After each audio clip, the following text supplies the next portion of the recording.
ASPS라고 해서 아메리칸 소사이어티 오브 플라스틱 서전이라는, 그러니까 성형외과 미국 협회예요. 그 협회에서 2019 년도에 메조세라피 또는 인젝션 라이포라이시스라는 거에 대해서 어떤 공식 정책 문서를 내놓게 돼요. 그래서 요거를 그냥 제가 뭐 제 생각이 이렇더라, 뭐 누구 생각이 이렇더라 이런 거보다 이분들이 2019 년도에 이거를 다 정리를 한번 하셨더라고요. 그래서 고거에 대한 얘기를 한번 해 드릴게요. 그냥 전문을 다 번역을 했어요, 제가. 메소세라피 및 주입 지방 분해라는 용어는 종종 혼용되어 사용된다. 두 치료법 간에 약간의 차이는 있을지 모르지만 두 치료법은 지방 흡입 수술의 비수술적 방법으로 광고된다. 지방 흡입 주사 요법 및 지방 분해 주사는 최근 굉장히 늘어나고 있고 유행하고 있고 이들에 대한 문의도 굉장히 늘어나고 있다. 최근 FDA 승인을 받은 한 제품이 이 제품의 실험적 데이터가 증가하고 있다. 요 카이벨라라는 거고요. 이와 동시에 오프라벨 사용에 대한 우려도 증가하고 있다. 오프라벨 사용이라는 거는 허가받은 데는 턱인데 뭐 볼에다 쓴다거나 뭐 배에다 쓴다거나 이런 거죠. 증가하고 있고 오프라벨 사용에 대한 유효한 견해도 존재합니다. 또 효과가 있다라는 견해도 존재한다. 메조테라피 또는 지방분해 주사의 치료를 추구하기 전에 각 치료에 대한 효용성, 안전성에 대해서 엄격하게 평가할 필요가 있고 이와 관련된 연방 주 법률에 대한 이해가 필요하다. 성형외과 전문의는 이러한 치료법에 대해 의학적, 법률적 관점을 잘 이해하고 있어야 하고 그 결과에 대해 문헌적 유용성에 대해서 잘 이해하여야만 합니다. 약간 뭐 그냥 도사님 같은 말씀이죠. 그래서 그 백그라운드는, 배경은 원래 유럽에서 개발된 메조테라피는 약제의 중배엽, 아까 메조덤이라고 했죠. 으로의 화합물, 동종요법 약물, 식물 추출물, 비타민 또는 기타 성분을 주사하는 방법입니다. 메조테라피는 다양한 질병의 치료를 위해 선전되었지만 주목할 만한 적응증은 국소적으로 축적된 지방을 용해하는 치료 목적입니다. 지방 분해 주사라는 용어는 포스파티딜 콜린 또는 데옥시콜릭 애시드 등의 다양한 변형으로 활용되고 있습니다. 주사는 일반적으로 반복적인 시술을 통해서 이루어집니다. 성형외과 영역에서는 메조테라피는 주로 셀룰라이트 치료나 안면 회춘술, 국소적 지방 제거, 체형 교정에 활용됩니다. 2015년 FDA의 승인을 받은 카이벨라, DCA, 디옥시콜릭 애시드라는 거고요. 제외하면 대부분의 약물은 미용 목적으로 허가되지 않은 약물입니다. 카이벨라가 2015년에 유일하게 FDA 허가를 받은 약물이래요.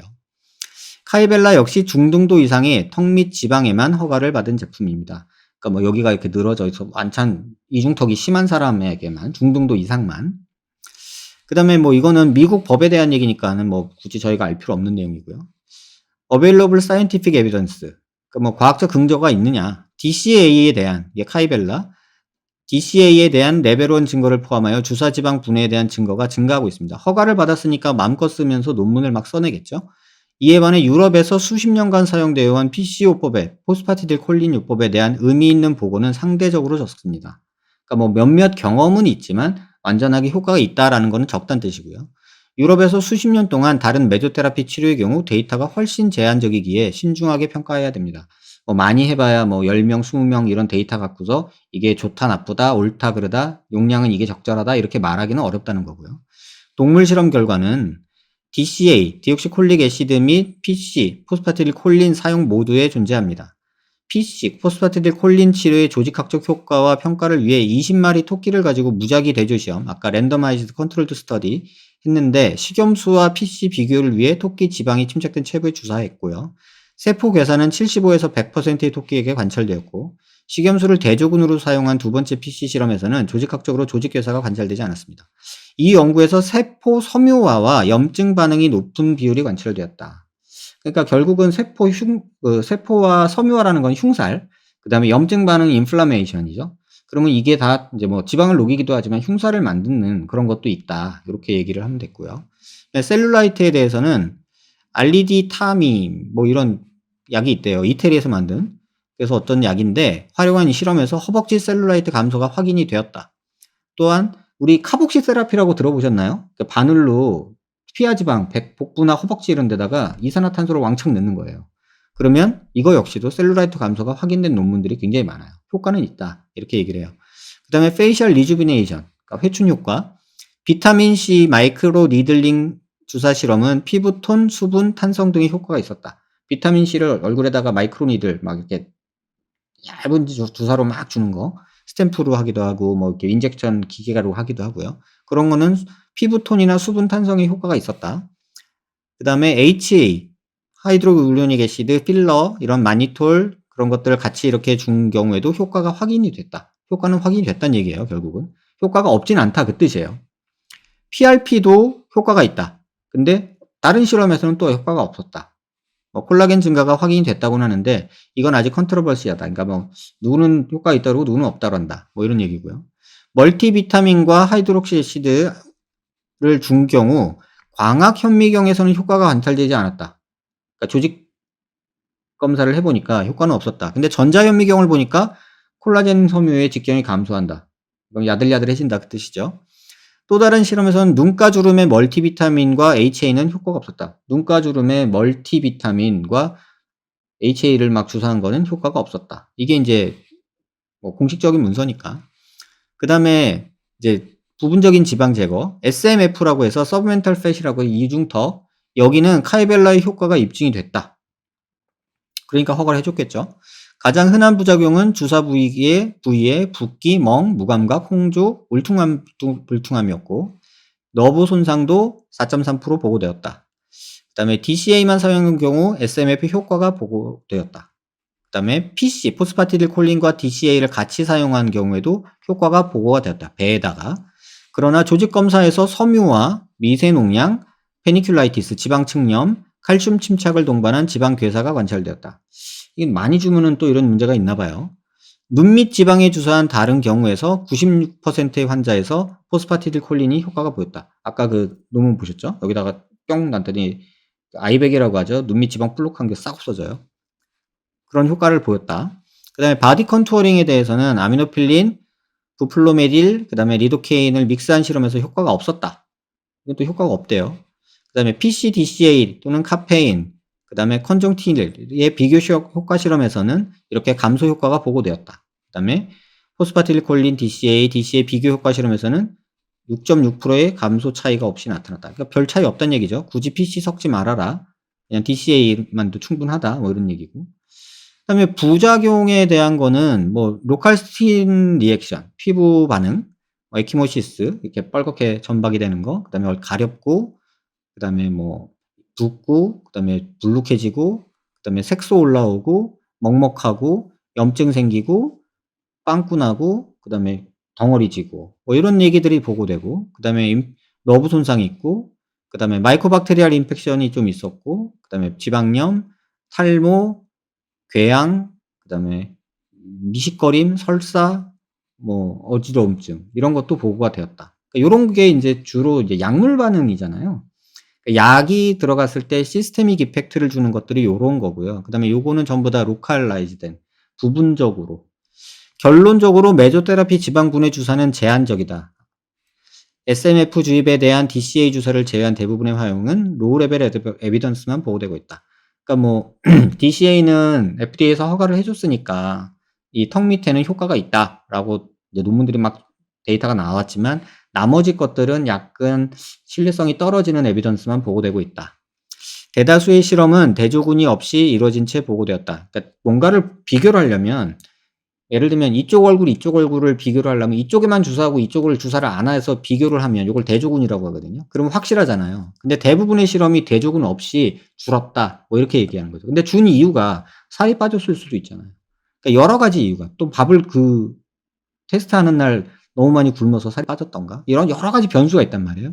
그런 대조군에 대한 비교가 없다. 그 다음에 주사 용액에 대한 배합. 뭐 어떤 비율로 할 거냐. 그 다음에 어느 정도 양으로 주사할 거냐. 또 어떻게 방법으로 주사할 거냐에 대한 정보가 현재 전혀 없다. 그러니까 딱 각기 뭐 비법인 양, 이제 비법처럼 막 중구난방하고 있다는 얘기죠. 표준화된 치료 방침도 없고 부작용이 발생할 수도 있고 약물에 대한 안전 지침, 용량에 대한 어느 리밋이나 어떤 그런 것 안전 지침도 불명확하다. 다만 카이벨라라는 약, DCA, 디옥시콜릭 애시드, ATX-101 요게 이 턱 밑에 지방 감소에 대한 안전성과 효용성을 인정받고 FDA 허가를 받았다. 하지만 우리는 학회 멤버에게 DCA를 다른 곳에 사용하는 것에 주의를 당부한다. 라고 2019년에 말해놓고 2020년에 여기 효과 있다라고 논문을 내는 거죠. 주의는 당부하지만 그래도 인제 트라이를 하는 거죠. 그다음에 policy 그러니까 뭐 지침이죠. 연방 주 및 지역 규정을 이해하고 준수한 것은 개인 의사 책임이다. 그쵸? 이거 위법으로 걸릴 경우 네가 책임져야 될 수도 있어. 문제 생기면 책임 걸릴 수도 있어. 그 얘기고요. FDA의 승인받은 약물 사용만 광고할 수 있다. 그러니까 카이벨라만 광고할 수 있지 뭐 우리나라처럼 뭐 윤곽주사 이런 거 광고하면 사실은 안 되는 거죠. 미국은. 비승인 또는 허가 외 사용을 상업적 광고하는 것은 불법이다. 그러니까 윤곽주사 우리나라는 어떻게 돼 있는지 모르겠어요. 아마 비슷할 거예요. 근데 윤곽주사 이런 거 약물 성분도 표시하지 않고 용량도 표시하지 않는 거는 사실은 불법이다. 각 의사는 치료에 앞서 적절한 정보를 제공하고 환자한테 동의를 받아야 된다. 그다음에 치료 전의 안전성과 효용성에 대해서 확정할 과학적 정보가 부족함에 대해서 현재는 부족함에 대해서 환자에게 설명을 하고 동의를 구하고 해야 된다. 근데 뭐 SMF 여기에다 하는 카이벨라는 이미 허가도 받았기 때문에 굳이 이럴 필요는 없다는 얘기죠. 그다음에 FDA가 아닌 예를 들면 유럽의 CE 이런 데 인증한 메조테라피에 대한 안전성과 효용성을 영문 문건을 통틀어서 확증할 수 없기 때문에 미국의 성형외과 학회에는 이러한 치료에 대해 공식적으로 추천을 하기 위해서는 더 많은 과학적 실험이 필요하다고 생각된다. 그러니까 CE나 유럽 같은 곳에서는 많이 허가를 해 줬지만 그게 미국에서 허가받으려면 좀 더 실험을 하고 결과를 얻어야 된다. 그 뜻이고요. 카이벨라를 제외하고 메조세라피아에 대한 표준적인 치료 방법이 없기 때문에 의사는 각 약물에 대한 용량, 부작용, 잠재적 상호작용에 대해서 숙지해야 된다. 그러니까 다 네 책임이다. 이 뜻이죠. 주사된 약물의 종류와 용량에 대해서는 의무 기록으로 작성하고 그다음에 다른 의사가 이 정보에 접근할 수 있도록 해야 된다. 나중에 문제 생기면은 보여줘야 된다는 얘기죠. 이러한 지침을 숙지하고 각 의사는 개인적 판단을 활용할 수는 있다. 그러니까 이거 다 네가 책임지고 네 맘대로 해두면 돼. 근데 책임은 네가 져야 돼. 이런 얘기예요. 이러한 지침은 규칙으로 해석되어서는 안 되며 이거 법률 자문 받았나 봐요. 막 도망갈 군형이 여기저기 있어요. 규칙으로 해석되어서는 안 되며 의료 표준으로 허용하는 것이 아니다라고 이렇게 딱 말뚝을 박아요. 여기까지인데요. 여러분 어떻게 생각하세요? 저는 정말 이거를 오늘 아침부터 논문을 한 40편 본 것 같거든요. 근데 이걸 보면서 '아 이거를 해야 돼 말아야 돼.' 막 이런 생각이 계속 드는 거예요. 근데 그 약이 아까 뭐 이런 거 얘기하셨잖아요. 그러니까 이런 정도의 약을 내가 다 알아야 되는데 그래서 칵테일 조합을 만들어야 되는데 '아 이거 내가 잘 알 수 있을까?' 그리고 이거를 환자한테 쪼끔씩 줘 보면서 계속 조합을 찾아야 되는데 저는 약장수처럼 그러고 싶지가 않아요. 그래서 저는 모르겠어요. 근데 모르겠어요. 효과가 없다고만 생각되지는 않아요. 하지만 그 효과가 어 영구적인 것도 아니죠. 아까 말했듯이 그 지방을 녹이는 자극을 주는 약물이 들어간 경우는 그 약물이 작용했을 때에는 지방이 세포 내에서 분화돼서 밖으로 빠져나가지만 약물의 효과가 떨어졌을 때는 다시 또 때로 돌아갈 수가 있어요. 그러니까 주사 맞았을 때만 효과가 있겠죠. 그다음에 지방을 파괴하는 약물 같은 경우는 굉장히 염증 반응이 심하고 부작용도 약간 심한 것 같아요. 그러면 그냥 재미 보려고 한번 짱짱 '이거를 해야 되나?' 이런 생각이 드는 거예요. 효과가 없지는 않은 것 같아요. 다만 그게 '안정적으로 어떻게 써야 효과적이다.'라고 지금 근 40년 동안 의사들이 헤매고 있는 것 같아요. 그 이유는 일단 약이 너무 많아요. 한 약에 대해서 전 세계 의사들이 다 덤벼 가지고 막 이걸 해결하려고 덤비면 좋겠는데 사실 그게 아니니까. 물론 대표적인 약물은 몇 개 있어요. 포스파틸리콜린 뭐 아까 보셨던 뭐 여러 약들. 그런 약들이 있는데 그런 약들을 그렇다고 막 조합해서 쓰다가 예를 들면 저는 이런 거를 겪는 게 너무 괴롭거든요. 이게 뭐 100명 했는데 1명 생겼다 하더라도 이런 일 겪으면 되게 괴롭거든요, 제 자신이. 그리고 뭐 환자가 막 부작용이 별거 아니라고 하지만 이런 거 생기면요. 이거 어떡해요. 내 얼굴이면 상관없는데 남의 얼굴에 이런 거 만들어 놓고 다리 뻗고 자기가 쉽지가 않단 말이죠. 그러면 이렇게 안 생기게 하려면 굉장히 많이 희석을 해서 그냥 기분만 좋아져라 이렇게 놔야 되는데 그렇게 할 바엔 뭐 하려고 해요. 라는 생각도 드는 거예요. 그래서 아직은 좀 여러 시행착오가 있는 것 같고 여러분들이 그냥 편하게 '아우 요새 스트레스 받는데 윤곽 주사나 맞으러 갈까?' 이런 마음이 생기는 게 이렇게 꼭 아주 만만한 것 같지는 않아요. 만에 하나라도 이런 일이 생기면 얼마나 속상하시겠어요.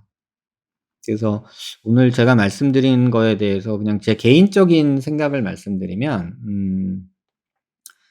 우리가 20대 때는 사실은 돈이 없고 어리고 그래서 그게 나름의 매력이죠. 근데 20대 후반으로 가면 내가 나이 들어 보인다. 내가 늙어간다는 거에 대한 굉장히 뭐랄까 스트레스를 받는 것 같아요. 특히 여자분들은 29, 30 넘어갈 때 굉장히 괴로워해요.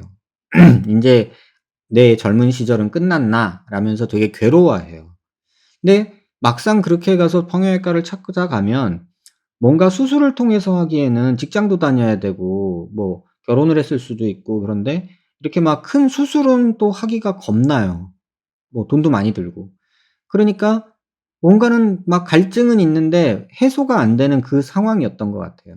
그 상황을 삐집고 들어간 게 이건 사회적으로 삐집고 들어간 게 메소세라피라는 윤곽 주사인 것 같아요.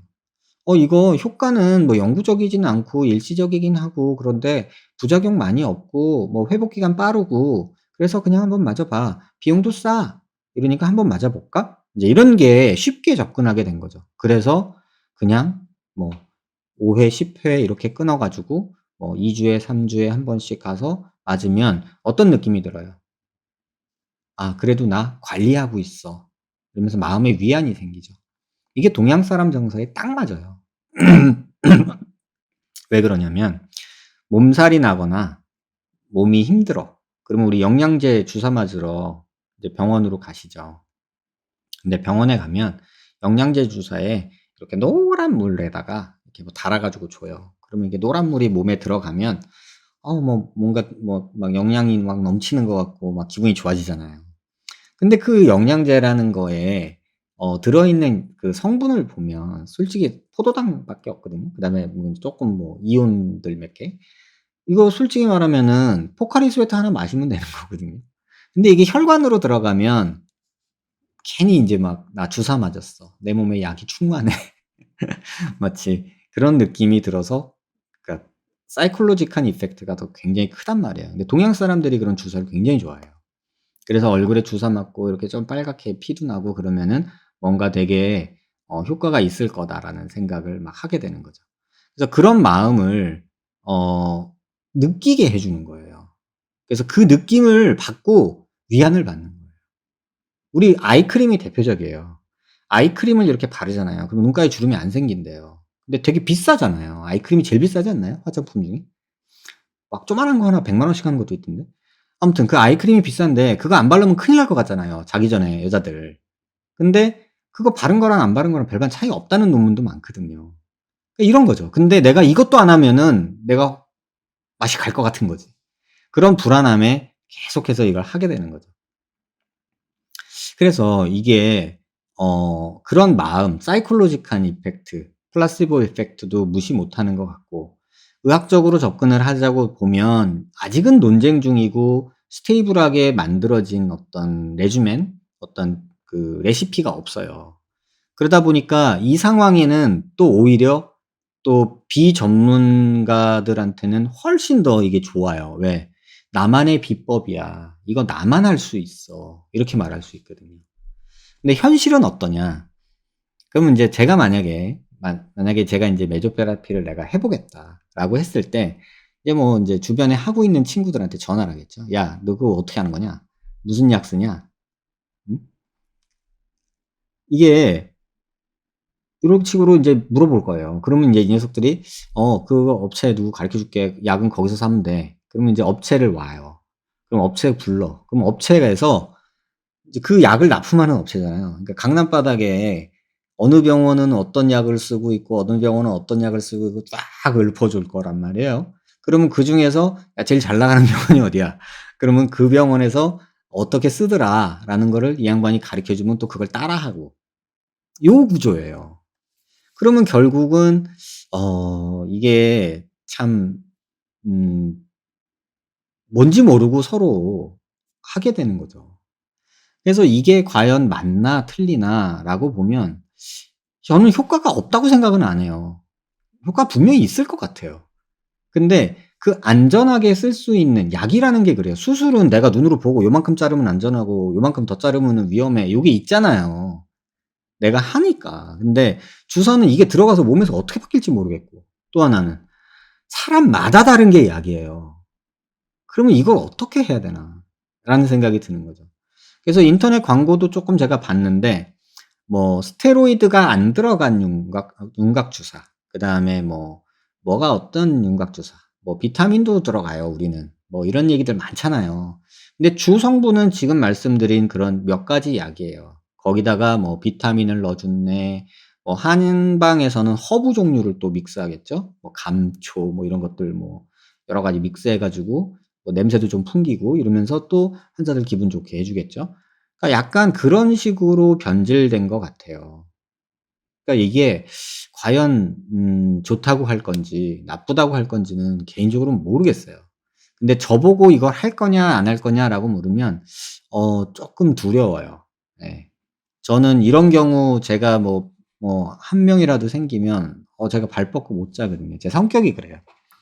제가 저보고 누가 묻잖아요. 뭐 "염증 나면 어떡해요? 선생님 뭐 수술하는데 선생님 부작용 나면."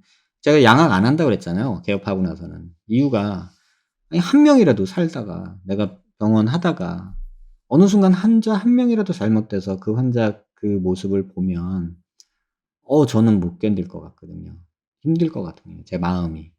그래서 저는 솔직히 '개업하면서는 양악하지 말아야지.'라고 마음먹었던 것도 있어요.